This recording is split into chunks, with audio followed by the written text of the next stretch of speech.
Have you ever been there, in an office meeting, maybe on a call with a client, and you just get that quiet worry creeping in, the one that kind of makes you hesitant to speak up or even just send an email, all because you're silently struggling a bit with your English? Yeah, that's a really familiar feeling for a lot of people. It really is. And if you felt that, you are definitely not alone. It's true. It's a very real challenge in the workplace, and one that doesn't get talked about much, actually. That feeling of hesitation, maybe even a bit of panic, even when you know you've got good ideas. Exactly. So today on The Deep Dive, our mission is really to tackle those office English communication issues head on. Especially when you're talking with colleagues, with customers. Right. We're going to try and uncover why these problems keep popping up and, maybe more importantly, give you some practical, real-world ways to handle them. Things that can actually fit into your, already busy life. Yeah. And the aim here is really to equip you so you feel more confident and can make a bigger impact at work. Think of this as like your shortcut to getting informed and ready. Yeah, a shortcut. I like that. What's really striking when you look into this is just how widespread these issues are. So many professionals are grappling with this, often quietly, and it really can hold them back. You're probably nodding along right now because these challenges, honestly, they're incredibly common based on what we found. One of the biggest ones is this gap, right? You understand, say, 80% of what's going on in a meeting or what's in an email, but then it's your turn to speak and you just freeze. Yeah, the mind just goes blank. Totally blank. You're suddenly worried about grammar or how you sound or what everyone else is thinking. And that raises a really interesting question, doesn't it? Why is it that understanding can be so much easier than actually speaking? It's often that intense internal pressure, that fear of making a mistake. It can just shut you down. Oh, completely. And that fear, it's not just in meetings. It's that real panic some people feel when a customer walks in unexpectedly or the phone rings and it's a client. Definitely. The idea of saying the wrong thing or, causing some kind of misunderstanding, that can be genuinely terrifying for people. And it's not only speaking, is it? Just handling everyday office emails or even chat messages, that has its own tricky bits. Right. You see jargon like, as discussed, or please revert at the earliest, and you're kind of wondering, wait, am I missing something here? You want to sound professional, but yeah, you worry about sounding too casual or maybe too stiff, too robotic. That too robotic thing comes up a lot. And let's be honest here, there's sometimes an unfortunate reality.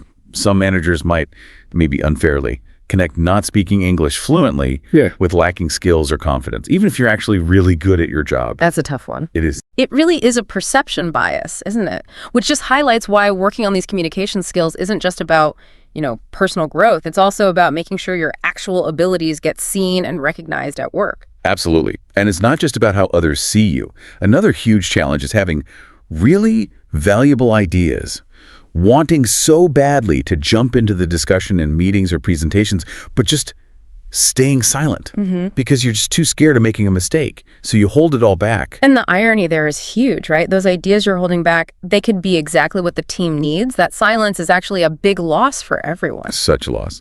And then finally, there's just the sheer effort of faking it, smiling on the outside, trying to look calm and confident, while inside you're just churning with anxiety and panic. That sounds exhausting. It really does, carrying that burden every single day. So if you look at the big picture, these aren't just like small language problems. They genuinely affect your professional presence, how you're valued, and potentially even your career path. Okay, so if those are the struggles, what's actually causing them? What are the roots of these problems? The first big reason that really jumped out from our sources is this. School English is just not the same as office English. That's such a critical point. School, tends to focus heavily on grammar rules, textbook exercises, getting things perfectly right on paper. Right, the tests and scores. Exactly. But it often fails to teach you those practical, everyday phrases you actually need in the office. Things like, I'll get back to you shortly, or could you please hold? Or maybe, let me check and update you. Yeah, the stuff you hear constantly. Right. School English often prioritizes being technically correct. Office English, it's more about being clear, efficient, building relationships. Sometimes that means bending grammar rules slightly. It's the real English you use at work. It really is like learning all the traffic laws, but never actually driving in rush hour, which leads perfectly to the next point, just a lack of regular speaking practice. You might listen to English all day, read reports, but if you're not consistently speaking it, having actual conversations feels really intimidating. scary even. Precisely. You have the knowledge, but without using it, it just stays kind of locked up.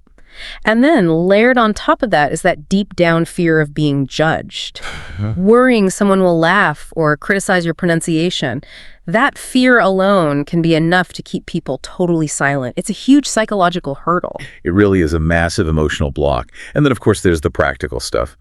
Just finding the time. Right. You work all day, you get home, you're tired. Where are you supposed to find the energy, let alone the time, to practice English? It can feel genuinely impossible. And those are real constraints, absolutely. Yeah. Which is why what's interesting here is that the solutions we found don't always need huge chunks of time. It's more about weaving small, consistent practices into the day you already have. Exactly. Yeah. The focus was really on strategies that don't require massive time commitments. So, if those are the roots, what's the fix? What are the solutions? Our sources have some really practical, sometimes even a bit counterintuitive strategies you can start using, like today. Okay, let's get into those. First up, make a habit of using specific office English phrases every day. Yes, this one can have an immediate impact. The source has highlighted 10 really powerful ones. Let me list them quickly. I'll get back to you shortly. Could you please clarify? Let me check and get back. As per our discussion.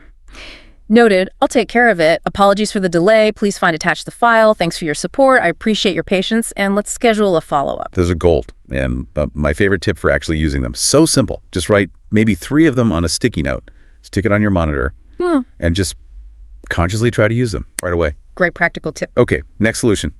Practice customer scenarios. This one directly tackles that real-time interaction anxiety, which is often the worst. You could just do a quick 5-minute role play, maybe even with yourself in the mirror, or find a colleague. Yeah, like what? So you start. Good morning. Welcome to your company. How can I help you? Then imagine the customer says, I want to know about the product. You reply, nice and smooth. Sure, sir. Let me walk you through the details. Maybe they ask, is there any discount? And you say confidently, currently we're offering a 10% discount on this model. I see. Just doing that for a few minutes each day can seriously boost your confidence in handling customers and dial down that internal panic. That makes sense. It builds that kind of muscle memory for those quick, polite interactions. Another great idea, especially if formal classes feel like too much, is to find a practice partner or join a group.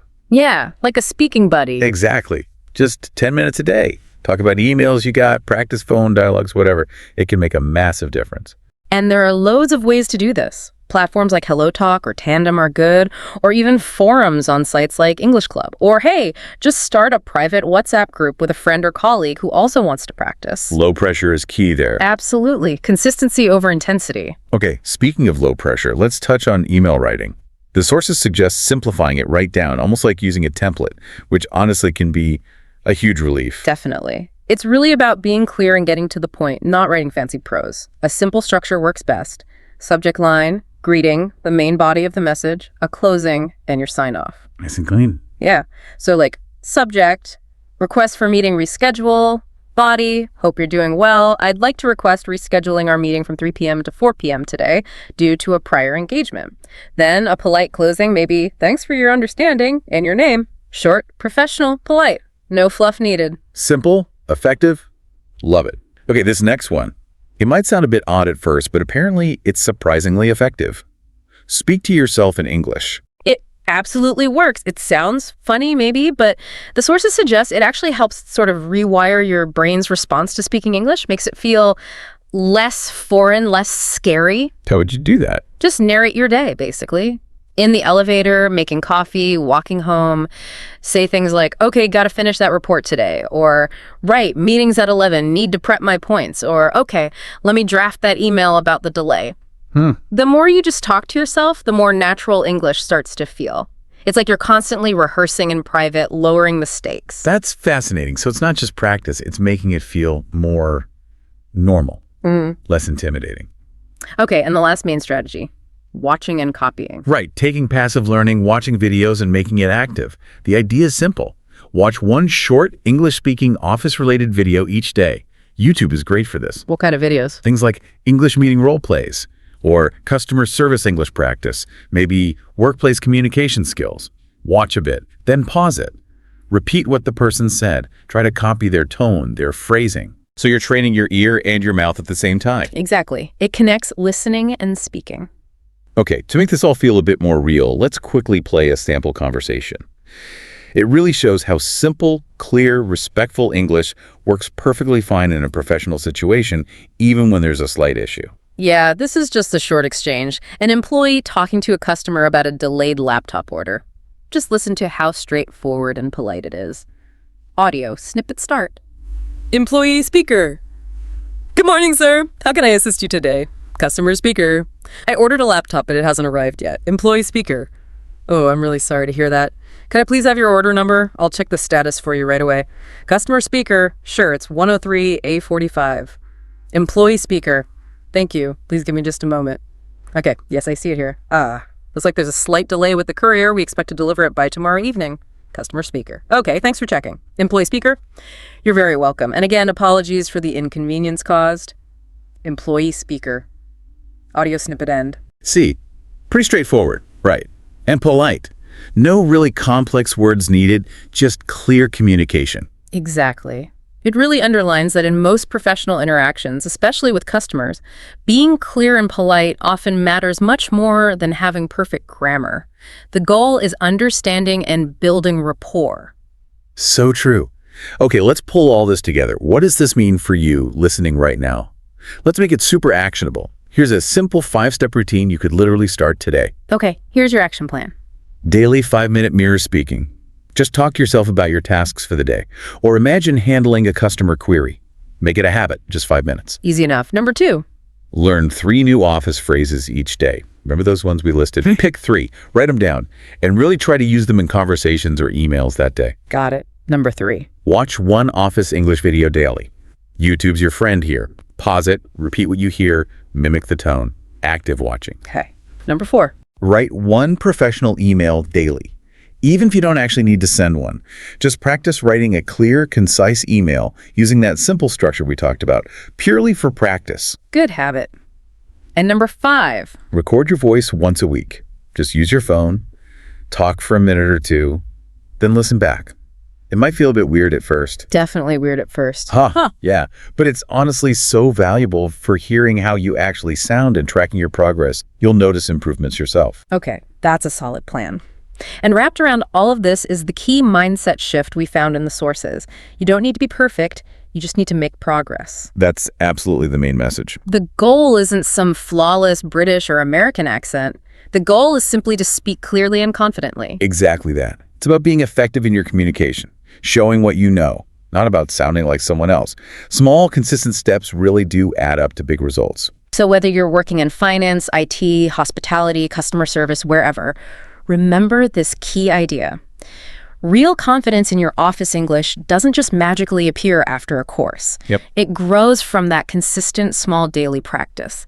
So the encouragement is, start today. Speak up without that crippling fear. Show your team, your boss, your customers what you're capable of.